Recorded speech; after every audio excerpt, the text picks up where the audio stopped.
It's always Hanukkah, Parshat Mikeitz, the lights, the candles. And I want to concentrate today a little bit about issue of responding, of how to respond and how to utilize certain, decision making when we come about as it reflects from this week's parasha. You can put the other one on if you want. So on our parasha, we have the reaction of Yaakov to the demand of so-called the ruler of Egypt to bring Binyamin down to him. And then Yaakov refuses by saying to his children, Oti shikaltem, you made me into a casualty. In other words, you took away my son. Yosef eineno. Yosef is not here. Shimon eineno. Shimon also is gone. Ved Binyamin tikhu alai hayu kulana. And you're going to take away Binyamin from me as well, on top of all. Like, what's the matter with you guys? As soon as he said that, comes Reuven, and he says, which of course Reuven was the Bechor, was the firstborn, and it says, Et shne banai tamit im lo avienu elecha. Kill two of my sons if I'm not going to bring him back to you. Lichora, it might seem a very noble thing to do. Tena oto al yadi, vani ashivenu elecha. Let me do it. And I'll give me Binyamin and let me do it. I'll bring him back to you. But Yaakov says, he's stubborn. Yaakov is stubborn. Says, no. It says, Vayomer, lo yered benimkem. My son is not going to go down with you. Ki achiv met, because his brother died, vehu levado nishar, and he's the only one left me for my beloved wife. V'yikraenu ason baderech, asher telechu ba, v'ohaletem et sevati beyegon sheola. And if something will happen to me, I would die even with greater griefs in my old age. I don't need this. So he says no. Later on in the psukim, when there is more hunger in the land, right? This time Yehuda tries. And Yehuda goes to his father, and he tells him the following. Vayomer Yehuda el Israel aviv. See, it says to Israel, and he calls him Israel, and it says to him, Vayomer Yehuda, Shelecha hana'ar iti, give me the boy, let's go, I'll take the boy. V'nakuma v'nelecha v'nichye v'lo namut, and in order for us not to die. Gam anachnu, we will go. Gam ata, you would go. Gam tapenu, and our children will go also. Anochi aravenu miyadi tevakshenu im lo aviti ve'elecha ve'itzaktiv lefanecha ve'chatati lecha kol hayamim. It says, I guarantee you that. Surprisingly enough, Yaakov says, all right, fine. What's the difference between what Yehuda said, that Yaakov said, okay, to what Reuven asked him, and in a way, he was very harsh with him. I mean, from what it seems from the pasuk, he's yelling at him. I mean, we have here, in a way, two different styles of leadership. They're both acting in a leadership role. I think, just looking like this, Reuven should be praised. And instead of being praised, Yaakov yells at him. I mean, come on, Yaakov. Guys tell you, kill my two sons. I mean, that's a tremendous leadership. Yehuda says, some kind of okay, fine, take it. So what's the difference? And we really need to understand deeply. We have to get down to the bottom of things. And again, everything that we learn in the parasha has something to do with us as individuals as well. I mean, it has to tell something about us, what we do, and what is the processes in which we all experience. So we'll try to see if we can cover that as well. So try to learn. So we need to really understand this deep. Why when Reuven told him, he says, and really, for a guy to give his two kids Yakar mikol. I mean, it's 2 kids, and Yaakov says no. However, Rashi already, felt that. And Rashi says the following. It says, Lo kibel dvarav shel Reuven. Yaakov did not accept or did not go with the idea of Reuven. Amar, he said to himself, Bechor ze shoteu. This is my first boy, is shoteh. In Ladino, which is the language of my ancestors, they said, Bochor el bovo. Bovo is like, a little thick-headed. Bechor el bovo. Why? Because the Bechor always, he needs to figure out himself, so he doesn't know. So the Bechor הזה הוא bovo, הוא קצת טיפש זה. I mean, of course, Yaakov spoke Ladino, he was a Sfaradi. So, he didn't speak Yiddish. But, yeah, it was so, by the way, זה לא קראו לו ינקלה, קראו לו יעקב, זה היה ספרדי, מה אתה חושב?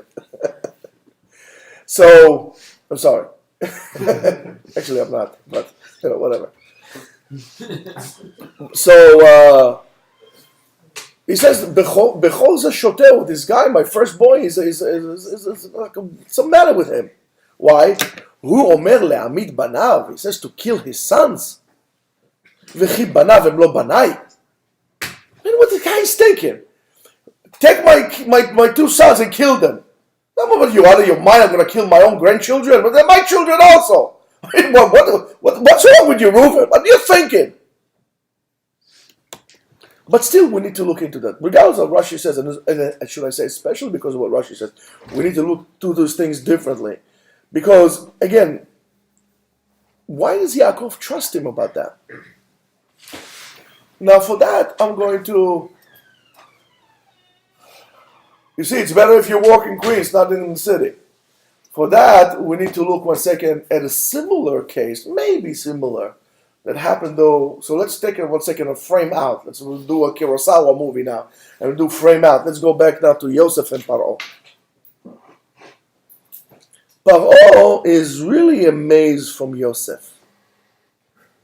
And his amazement comes from 2 psukim who are really in proximity to one another.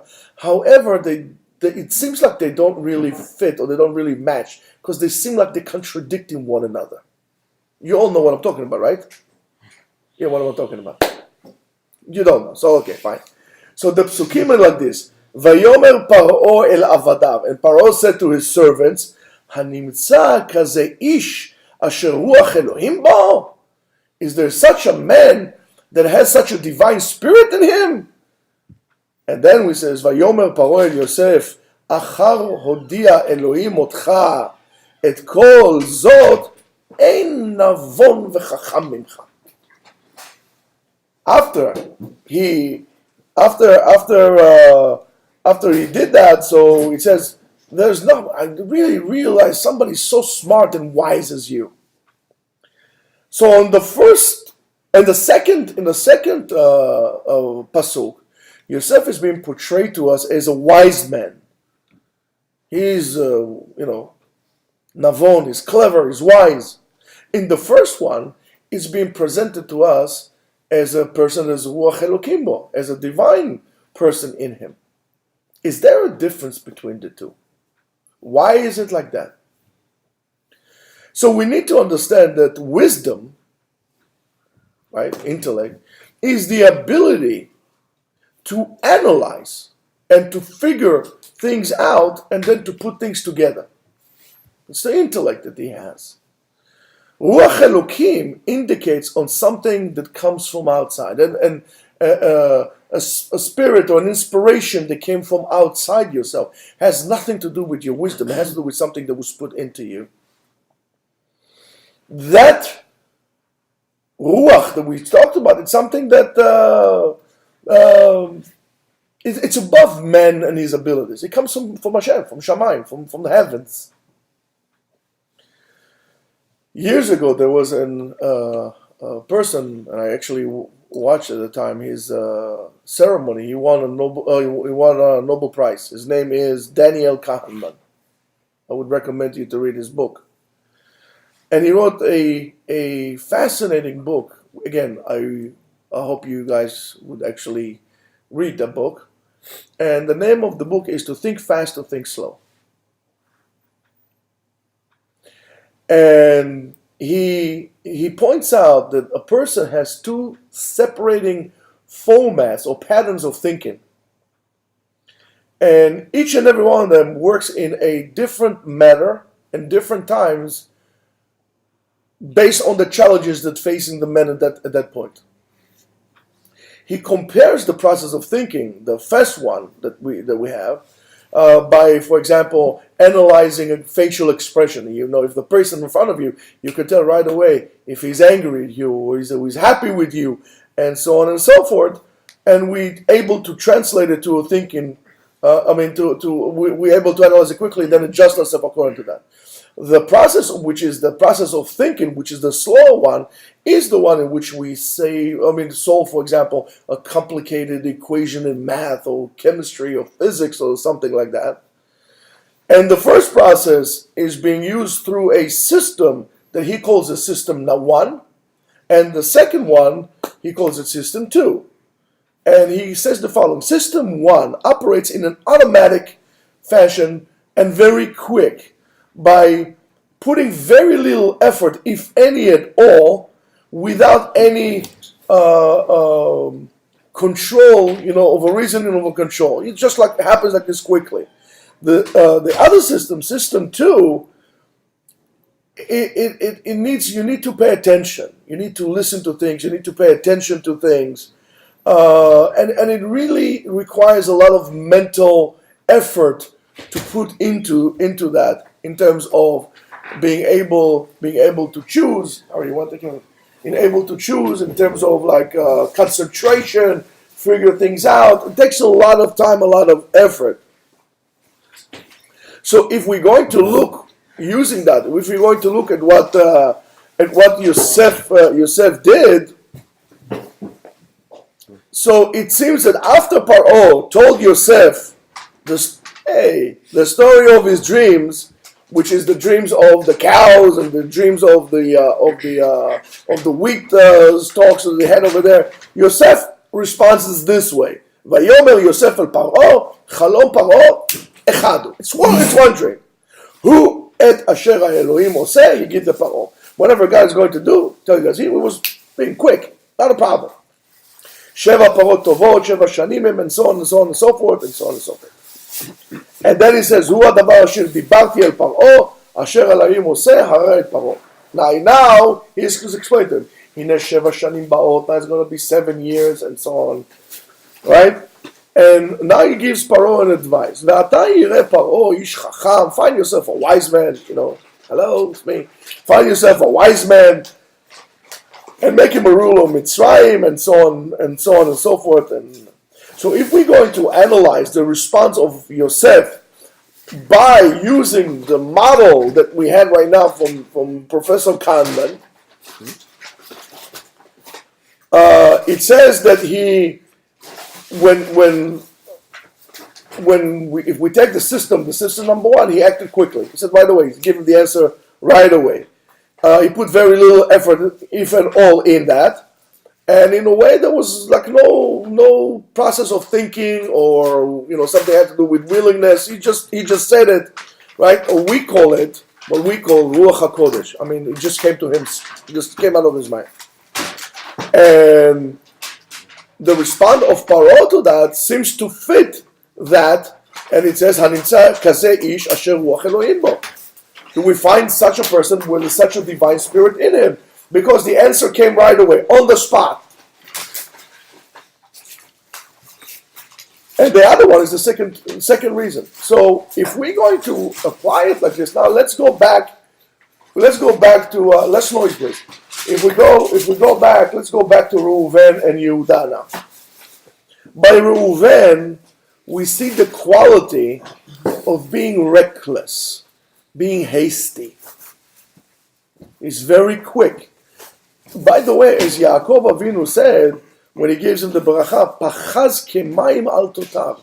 He's very reckless. He's very quick. He operates like out of his. He doesn't think twice before he does things.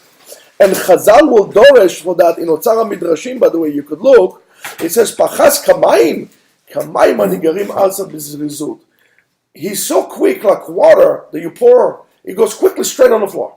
It's not like honey or molasses, Goes straight down on the floor. Sha'ar mashkin yodim benachat. Other types of, of liquids are more slow. For example, yain. Of course, the wine was thicker, right? Yain, chalav, dvash, vereach lo nishar bakli כשהם נשפכים ממנו. כך על כך, כעסך הבערת. In other words, you're so quick, you're so eager, and then really nothing is left. You have no influence whatsoever. And that is, of that point, of course, comes to play a role in the no, he asked me to put it away because it's making noise and it's really annoying. Okay. Sam. So that point comes to play a role, and we see it right away when Reuven,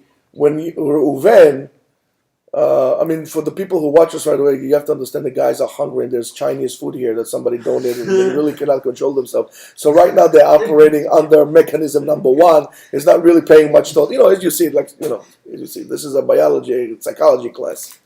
So when he did his first sin, Reuven did his first sin, where he took the bed of Bilhah, and his father gave him tochechayik, and he says to him, Ki alit al mishkaveh avicha. You weren't thinking what you were doing. You actually slept in my bed. And of course, by then it was a big deal to do so. Reuven does not think twice. It doesn't have what we call shikul hadat. Shikul hadat comes from lishkol et hadat. Dat means intellect. You have to weigh things out. Doesn't think twice. He's very impulsive. Bam, bam, bam, 1, 2, 3. Doesn't think what he's doing. And that causes tremendous damage. This is like an elephant going into a china store. You're acting too fast. You don't think twice. Okay, let's do this. Let's think about it. Oh, no. Let's go. It's very dangerous. There is time for it. And there is ways that you need to do it. However, most of the time it causes damage. Like those people who don't think about their actions. One day they hear, one day they go to a different yeshiva, then they jump to Israel, then they come back here, then they go to school, then they drop school, and what happens at the end? Time goes, and it's the same place.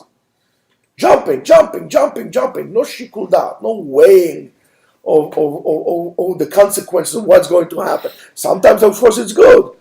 However, even though his kavanah over Reuven, his intent, was really a good intent, he meant well, but the result is bad. All bad ideas started with a good idea. You should know that. And also by us, Reuven and his brothers just arrived from Mitzrayim, and they already told the father exactly what happens to them.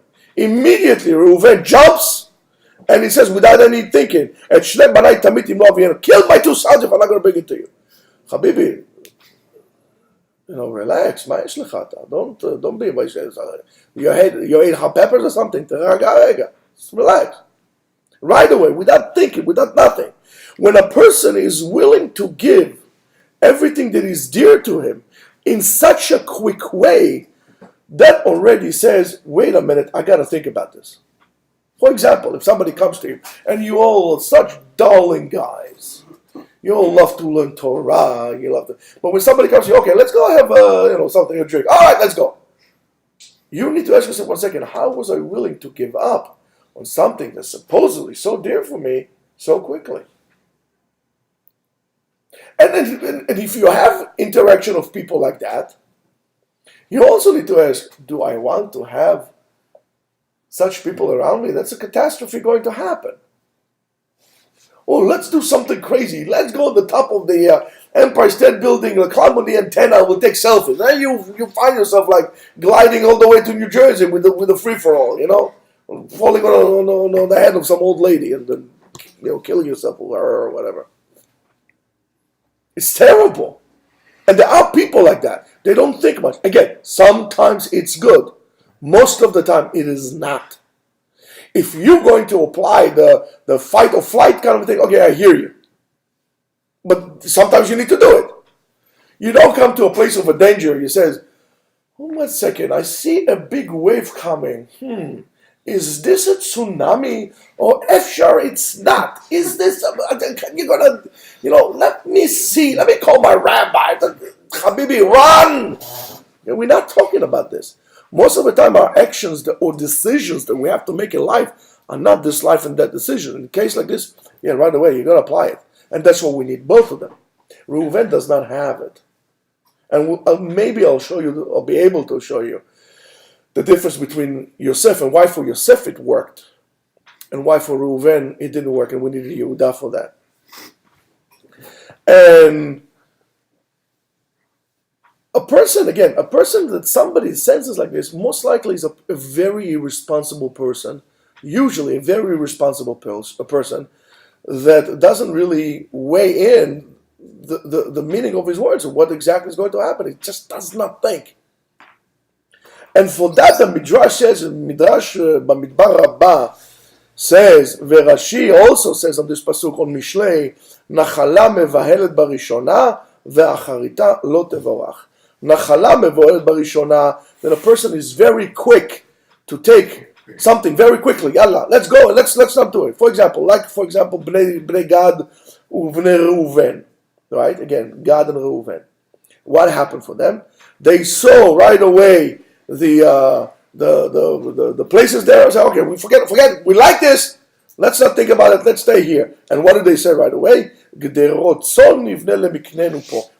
away we're going to build and they're justifying. These are processes that we all do.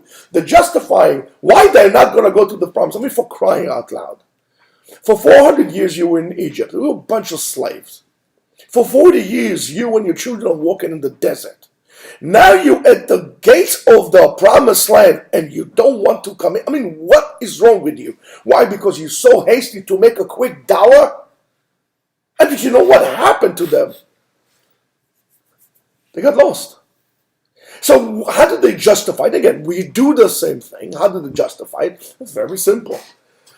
We have a lot of cattle. We can't do is start justifying the wrong decision. And what we're going to do, immediately we're going to build fences. We're going to build here fences for our cattle and cities for our children. In other words, they made the ikar tafel with a tafel ikar. Whatever is important, they made not important, and the other way around. First of all, you're making gederot for your tzom. First of all, you worry also about your sheep. Then you worry about your children. Well, that's exactly what their father did, Reuven. And you see it right away how it lingers. Of course, there is a way. You're going to tell me what? So if my parents or my grandparents or my ancestors were like this, so I can't change myself. Of course, there is a way to change everything.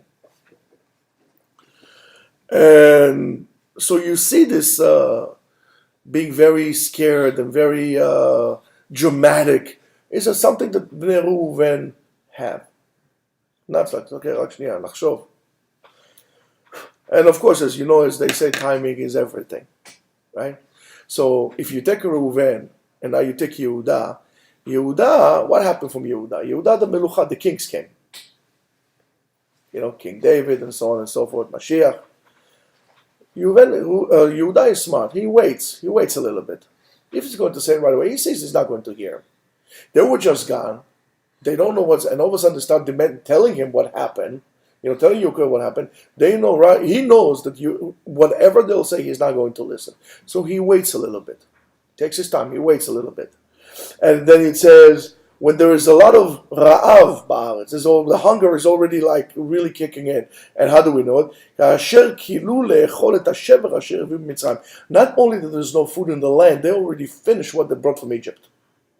Yehuda is waiting until then. And only then Yehuda comes, and then he tells him the whole entire story. And it says even more than that he is willing to take responsibility.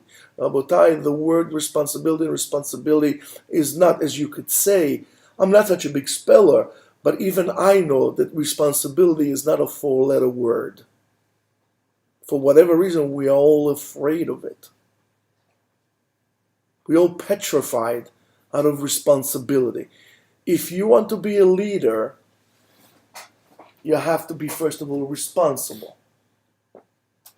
And Yehuda shows us all these things that Yehuda does are the reasons why the kings and Mashiach, when he comes, are all descendants of Yehuda.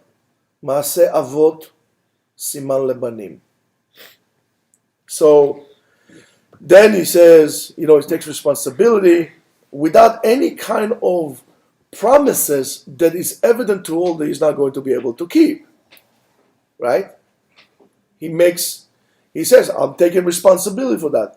But he makes his decisions from what we call shikul hadat. Again, weighing everything, being very serious about what he's going to say. He analyzed the situation, and especially with the right timing. He waited until the food is done. There's no food. Then he says what is. Timing is everything. And how does he say that? With complete confidence. I remember in 1973, right at the end of Yom Kippur, when Golda Meir, when Moshe Dayan, where the Israeli,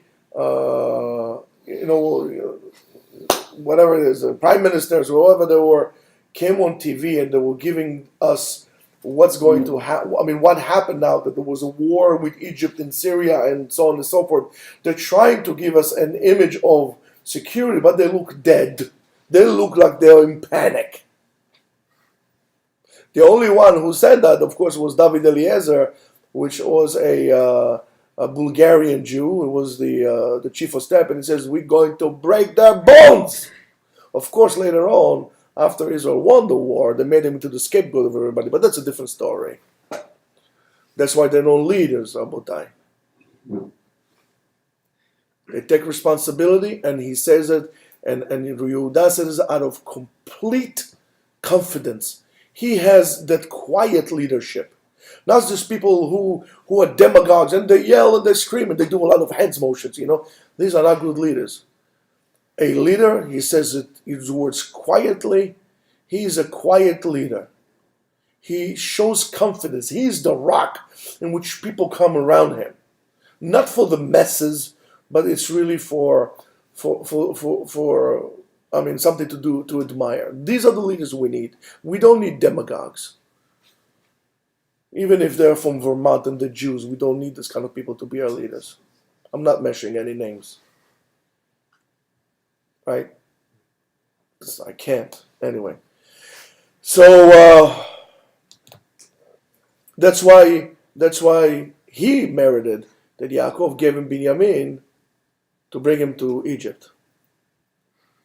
Now, so how does it sit down with Yosef and the difference between Yaakov? It seems like that maybe Reuven acted just like Yosef, but Elokim spontaneous. However, it's not. Yosef acted, in other words, he let God stream through him. And he balanced that right away with a good advice. He balanced it with Torah. Yes, it was Hashem, it wasn't his idea. It wasn't his hasteness. He was very calculated. He let God come through him. We need to balance our ways, our acts. If we are very impulsive with Torah, Rabotai. That's why when you go to a person who is a Baal Dea or Baal Eitzah, he is a Torah scholar, you ask him a question, unless it's something simple as like, should I wait 6 hours or shouldn't I wait 6 hours? If it's a question of Yeshuv Adal or something that is deep, he will tell you, what, let me think about it. Unless it's an emergency, but then you trust his Torah, because the Torah, in a way, when he gives that, when the rabbi or this Baal Eitzah gives you that advice, in a way, it's like Ruach HaKodesh that speaks from Yosef without any personal interaction or any personal colors to come in it. It's clear from Hashem, clear Torah. That's called Da'at Torah. Da'at Torah is equal, Rabotai, I can tell you this, Da'at Torah is equal to Ruach HaKodesh. When you are mechaven to the Da'at of Torah, you posek lefi Da'at Torah, b'shikul Da'at, you're clear, you're not a hothead that just shooting things from the hip out of control. You can't, most likely, if you will give you a gun and you shoot like this out of control, it's the funniest thing, those people that take AK-47 and just spray like this. They don't kill anybody. Maybe the friends they kill, but they don't kill anybody. Meanwhile, you're going to have a sharpshooter going to aim, boom, one after the other. That's Da'at Torah. So we are hasty like this and impulsive like this. We need to balance this with Torah. We need to balance this with Da'at Torah. And we need to understand that. It's very easy to get excited, like the masses, like the hooligans. Burn the witch, you know what I'm saying? Monty Python. That's kind of the thing. I mean, life is like a Monty Python show. It's ridiculous. We need some seriousness, heaviness. We need to show responsibility. We need to think about what we need to think and what we need to say, and we need to say it at the right time. Not everything that you feel like saying should be said. And if you are, and listen, most of the time, you don't see everything that is behind the scenes and things that are going. However, if you have a person that has shikul hadat, he has like this, it might seem weird to you, but you don't see anything. And when you open your mouth, you seem like the imbecile. Because you don't know anything. You saw A, you saw B, and you assume that they're going the same thing. But they're not.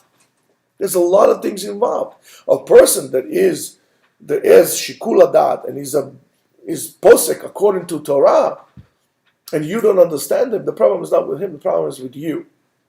Because that is like Ruach HaKodesh. And you should know that now it's Chanukah, the lights of Chanukah, and so on and so forth. So there are certain things that we need to do. There are certain things that we need to do, without thinking, without staying, hold on one second, let me measure that shiur. There's no shiur. Yes, man.